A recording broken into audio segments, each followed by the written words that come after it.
How much time does he have to right the ship on this? I don't know. I actually don't know. First of all, I appreciate you calling me a gentleman. I mean, it's so rare that somebody does that to me that I almost burst into tears. I don't know. I mean, this has never happened before. And this is not one bad debate. I keep hearing these guys say, oh, just one bad debate. No, it was not one bad debate. Coming out of this debate, he said something he actually said wasn't happening before, which was age is a problem for me. Previously, I can do everything. No. I'm having trouble walking. Okay. I'm having trouble with some of my speech, some of my debate. I'm having trouble. And it's age related. It's not, not caused by, anything other than that. That's what he said. And he's right. And you can see it. And what you saw in the debate was something even worse. Not for a normal, like an 80-year-old me. I space out all the time. But I'm not president. And then there's deep concerns as a consequence. A large number of Americans now believe he's too old. You can't fix that.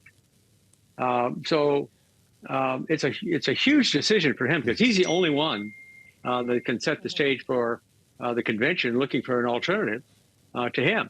And I thought, Carville had a piece in the Times this morning that I think set it up quite right. But it begins with with President Biden.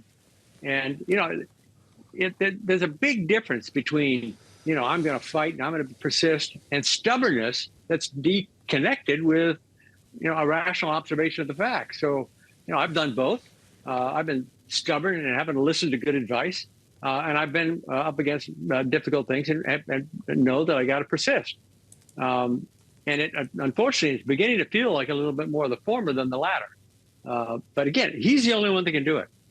And the longer he waits, the more difficult it's going to be for him to set in motion a process that's open, transparent, and allows the Democratic Party to select somebody else. He's in charge of that. And at the moment, I'm going to fight on. And that fight on stuff makes me nervous. You can't fight on and overcome age. If after this conversation, if after this conversation, and he's just 1 year older than me, and I disconnect, and I go off my Zoom, and I die, you know what they're not going to say tomorrow morning? That was a surprise. Oh, man. It happens when you're 80. Well, no, you go to sleep, you don't wake up. It happens. And it rarely happens when you're 40, 50, 60. And I think Joe understands that. I think the president understands that. But I don't think he can cover himself in glory and say, I'm going to fight on here and show you and overcome age. You want to ask a question. I'm talking too long. Do you think, sir, that the president has an adequate understanding of his position in this race? Not only have we heard him say that it was just a bad night for him, we have also heard him say repeatedly, including in last week's ABC interview, that he does not believe the polling, that he firmly believes that he can beat Donald Trump again. Do you share that belief? No, I think he can beat him because of Trump, but I don't. You can't have your own poll and ignore every single other poll because it's giving you news other than the news you want to hear. That's delusion. That's not a rational assessment of the facts. And by the way, Stephan also asked him, have you watched the debate? And he almost said yes. And then he said, no, I haven't. That's wrong. He should watch that debate and see what he looks like and reach his own conclusion about what's going on. Again, I said, he's the only one that gets to make this decision. And it may be he stays in the race and he wins. I don't know. But boy, when you got over 70% of the American people, black, white, Democrat, Republican, saying he's too old, you can't fix that with a fiery speech at some event or a wonderful celebration of the importance of NATO and his contribution to it. During his term of office, NATO expanded. We got Finland, we got Sweden into NATO. I didn't think that would ever happen. And those two countries know how to fight. They're real deterrents in that force. So there's a lot that's going on that he can celebrate.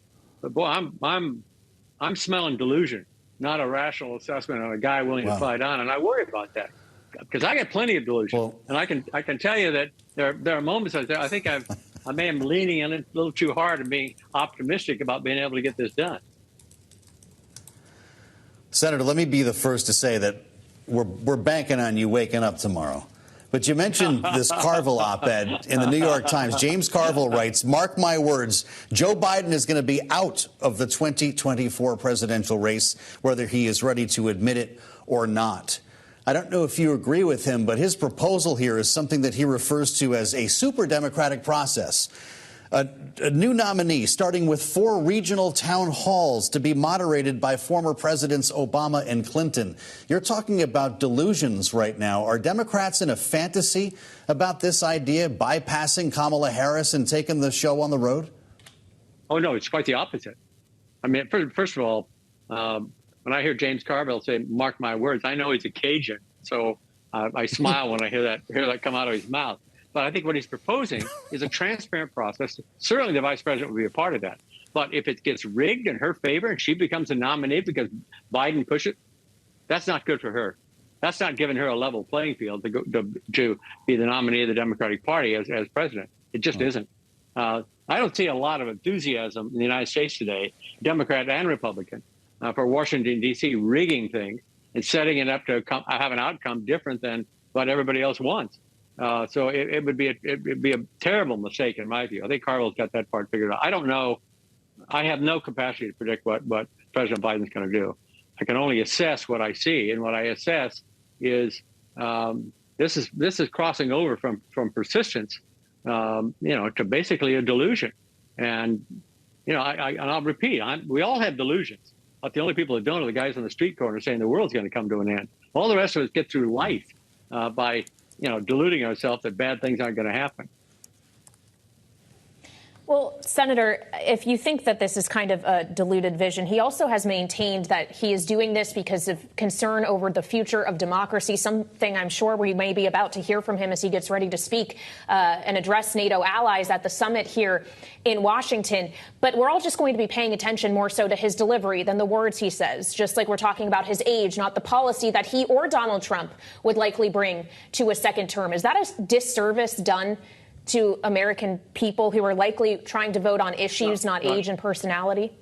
No, I don't think it is. But first of all, the facts say that both the Republican and the Democratic Party are corrupt when it comes to figuring out who their nominee for president is going to be. And it's a big problem.